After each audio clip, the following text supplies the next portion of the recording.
I know someone else would like to say a few words at some point. January, you want to come talk about your granddad? Okay, this is my daughter, oldest daughter, January. Yeah. My oldest is 9. Of 9 grades, I'm the eldest. That's a lot of responsibility. It is. I feel. I'm sorry ahead of time. I don't have anything particularly funny to say. Actually, just kind of maybe sort of sweet stuff. If that's all right with you. Okay. I know. They've been kind of mean to you, but you know, because I see all these sweet faces, and I know some really sweet things that can be said. Why are you holding out on us? I don't know. But it's time, Granddad, for you to take responsibility for what you did. And I'm the living proof right now. I'm the eldest, so you have to look at me and go, okay, well, this is what I did. Because let's be honest, it skipped Dad, didn't it?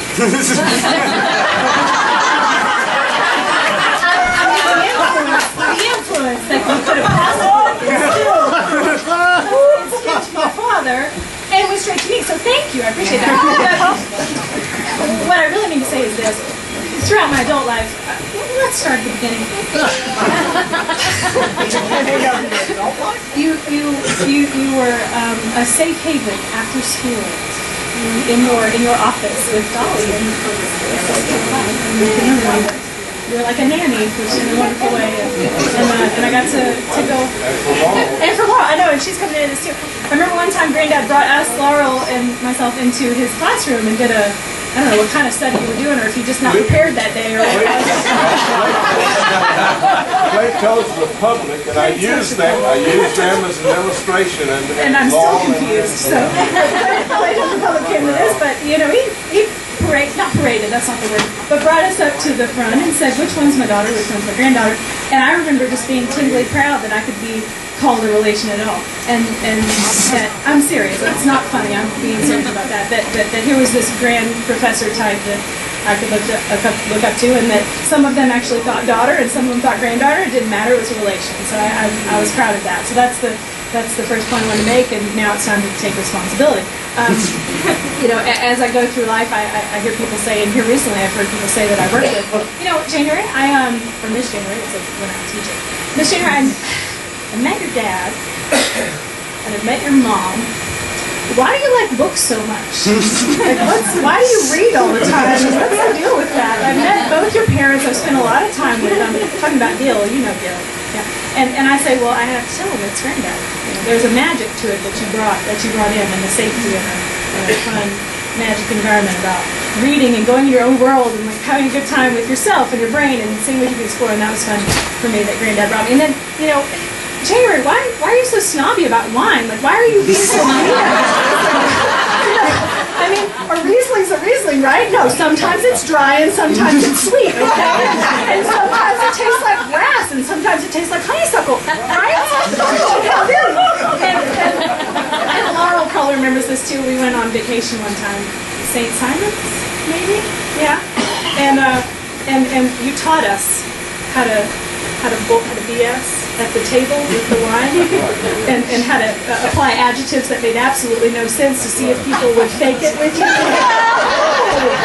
This wine is imprudent, isn't it? It's not offensive. It dances delicately.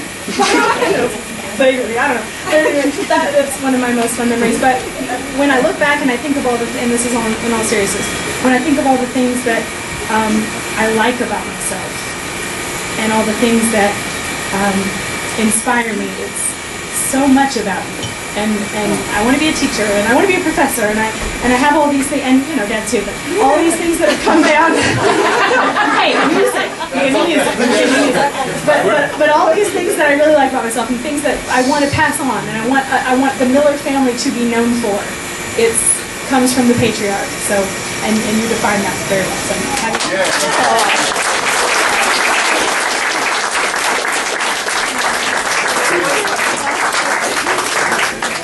That's my daughter. Skip you. That's fine. That's all right. As long as she turns out that way. That's all right. Who else? Yes, Dolly. Is there any way that Bring that microphone to you. It's so easy. So easy. Take it off stand. No, can't do that. Oh, you're in trouble. She knows where the bodies are. I'm gonna hold her out there first. Yes, that was you talk, I got it further than here. I don't want my back to be too. But I had intended to do this, but I thought if I do, what I was going to say, and I've changed that too. But we used to get tickled with these papers, but anything that came from higher up, we get a kick out of it, any memos or anything that came through, because the first thing that the secretaries did was check to see if there were any errors in it.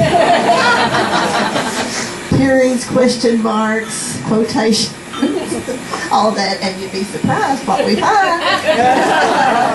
And I know one time, Dr. Miller, when you were saying that Dr. Miller they were busy, but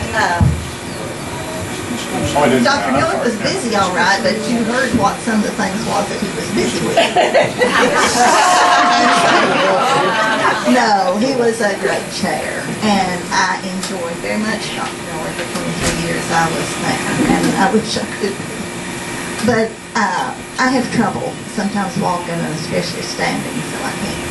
But anyway, it was a good 23 years. And I remember that Dr. Miller so many times would say to me, Dolly, would you write a letter to such and such? And then I just take it in and he'd sign it. So sometimes not even read it. And so I knew the subject. You got that from me. I knew the subject matter, but hopefully it turned out okay. But I will have to I'll have to go back to what I was going to say, even though I love Dr. Moore. And this was, he was one that was full of it, as you all know.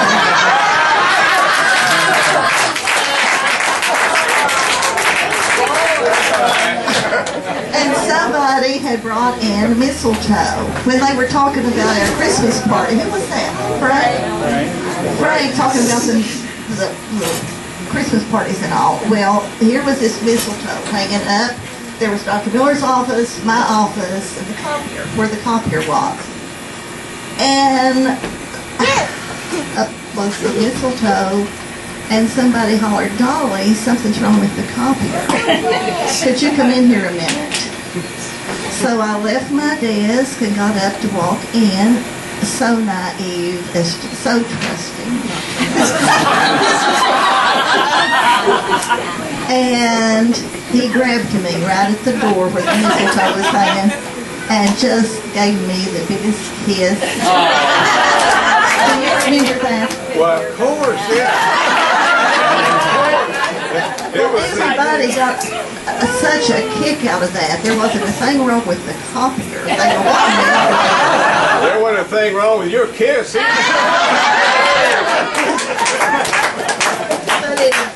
But I'm glad to know him and the family, and I did. I loved the family down through the years. I saw the new ones grow up, and they were in the office quite a bit. I can see Kirk flying through with his book bag over his heart. Why did I have a book bag? That must have been me. I don't remember that part. Every one of them. So thank you for everything. Thanks, Dolly. Thank you so much. And Rob, I think Erica has sent a message that you're going to read. Now. Unless you want to. No, you go right ahead. Come on.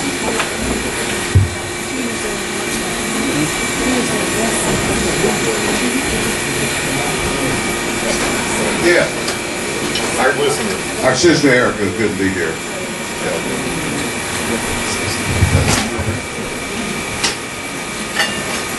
I did email some thoughts, so I will read them for you.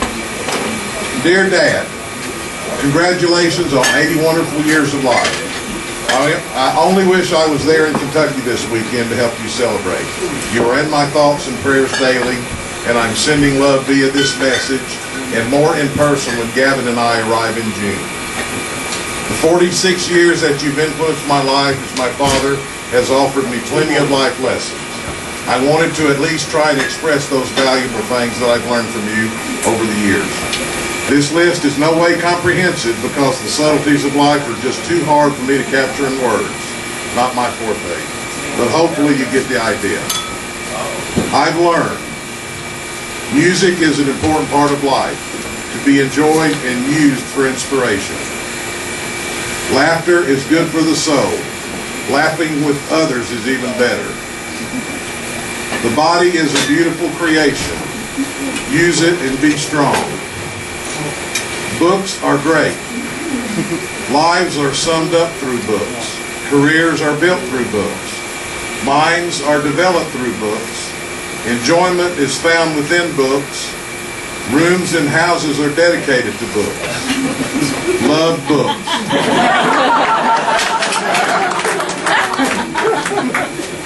Hard work comes in many forms. Be educated. What can it hurt? If you're going to build something, go big. And the end results should be enjoyed. Friends enhance a person's life, but present challenges as well.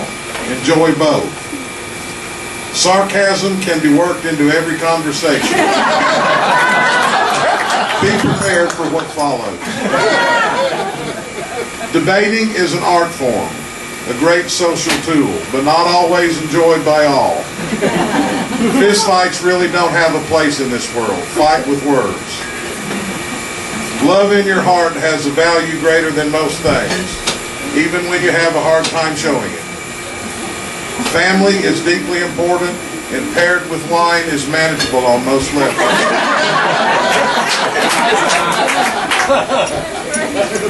Wise one. Mistakes will be made, but life goes on.